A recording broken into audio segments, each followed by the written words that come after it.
Москва. Кто не мечтает побывать в этом вечно юном, чудесном городе, столице нашей великой советской державы, столице мира и коммунизма?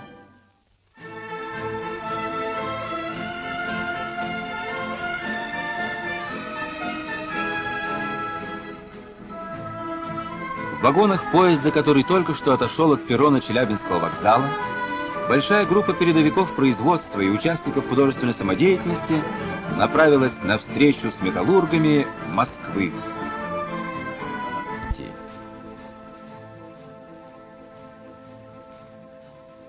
Интересную программу к этой поездке подготовили хоровая капелла и танцевальный коллектив Дворца культуры.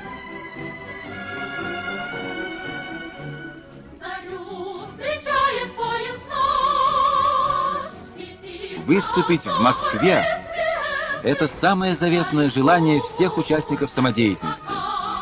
Поэтому даже в дороге хоровая капелла под руководством Михаила Юрьевича Капланского не теряет даром времени.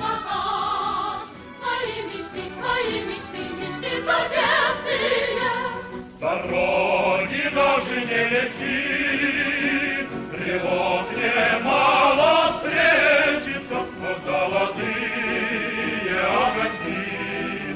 В глухих степях на нас засветятся. Но золотые огоньки, в глухих степях на нас засветятся.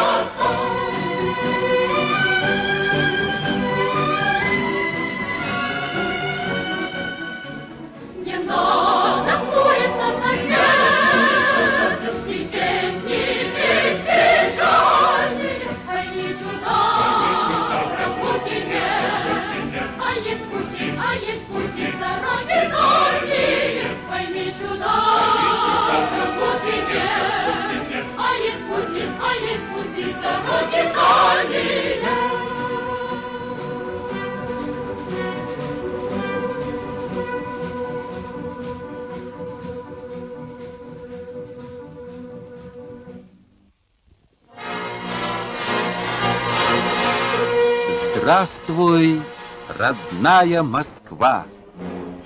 Прими сердечный привет от металлургов Челябинска.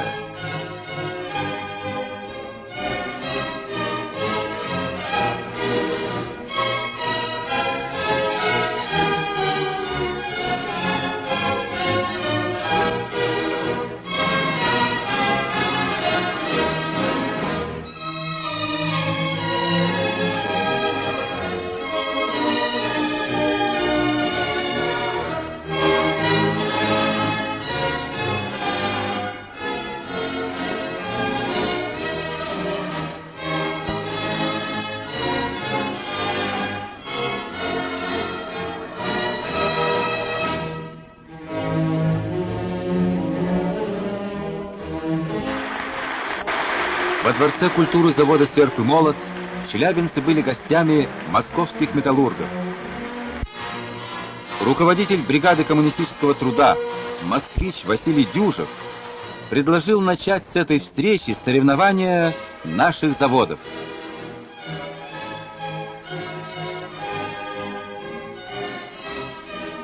Слесарь огнеупорного цеха Виктор Хлопин пригласил москвичей приехать на Южный Урал.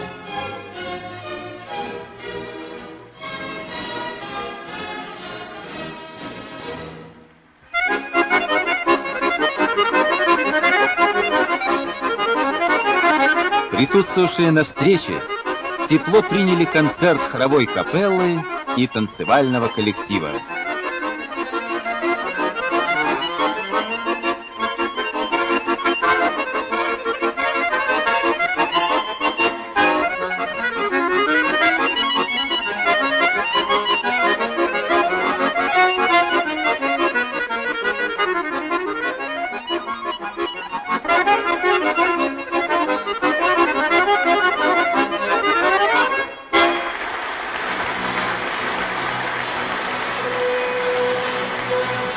В заключение вечера москвичи и челябинцы обменялись сувенирами и адресами.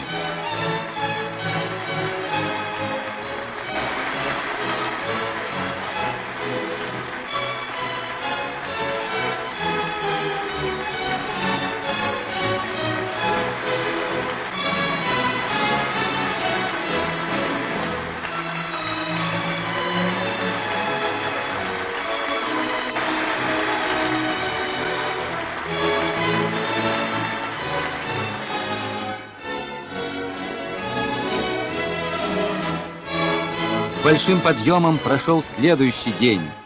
Концерт в колонном зале Дома Союзов. Нашей партии доблестной слава, слава рабочим умелым рукам. Крепни, цвети, родная держава, слава твоим городам и полям.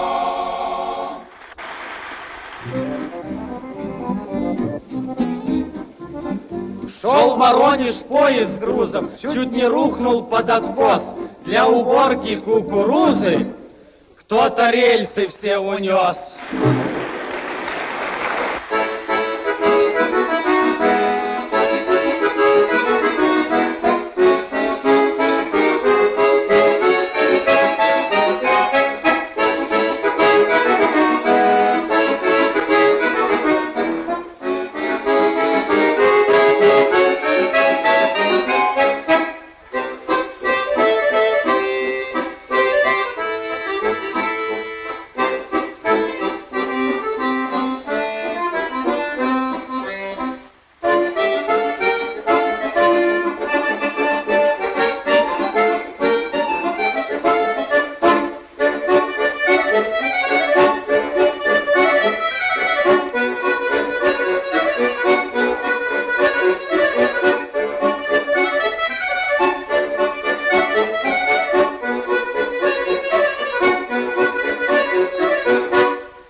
Равняйтесь на маяки.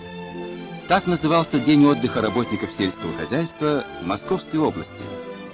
В гости к труженикам полей в Щелковский дом культуры были приглашены хоровые коллективы тартусских студентов и челябинских металлургов. Уральцы и эстонцы вместе с москвичами слушали выступления передовиков сельского хозяйства. Особенно запомнилась речь лучшей птичницы Лиды Сидориной. Поет мужской хор Тартусского университета.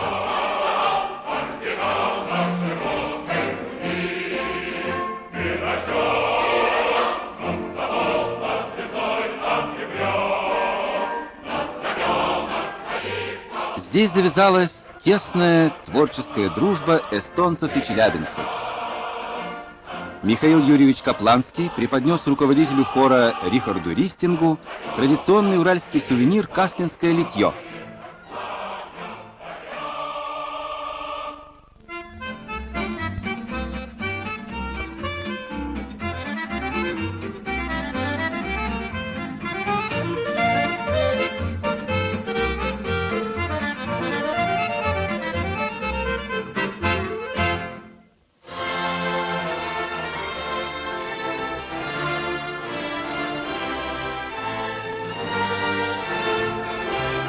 Незабываемые впечатления оставили у нас достопримечательности нашей древней столицы – Москвы.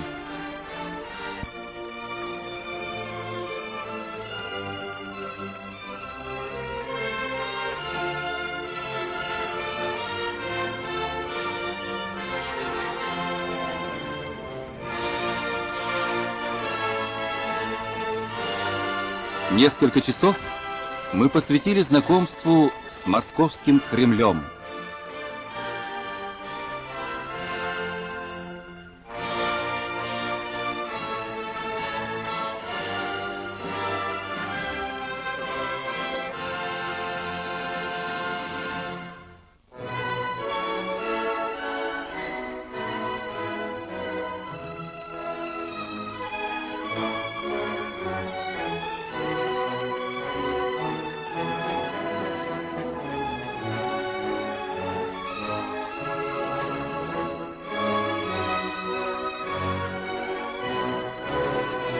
Здесь мы встретили друзей из Объединенной Арабской Республики, пожелавших сфотографироваться с нашими юными участниками самодеятельности.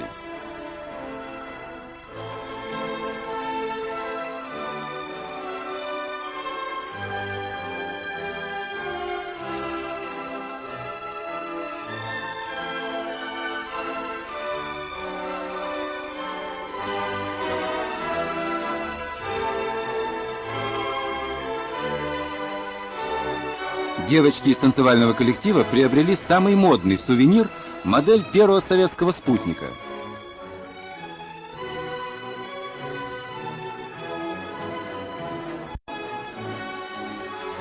Артисты ансамбля из далекого Судана приобрели советские фотоаппараты, и, конечно, первым консультантом у них был Олег Павлович Пучков.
Незаметно пролетели дни незабываемых московских встреч.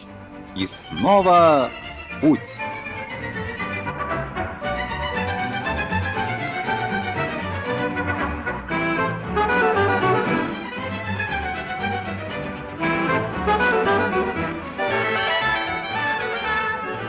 Ну а теперь можно и поспорить, почему Таль проиграл Ботвиннику.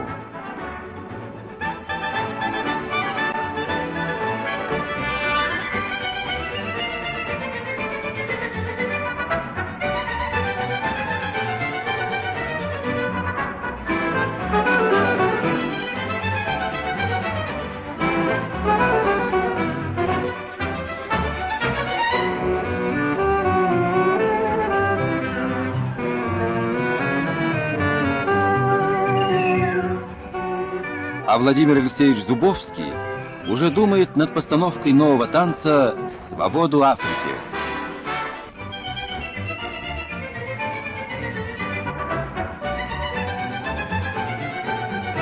Вот и граница, отделяющая Европу и Азию.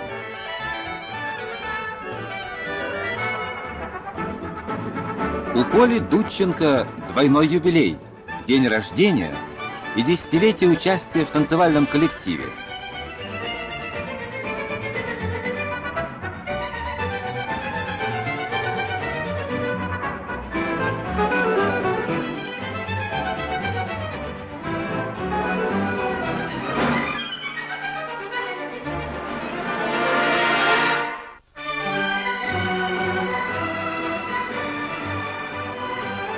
Поездка подходит к концу. Здравствуй, родной Челябинск!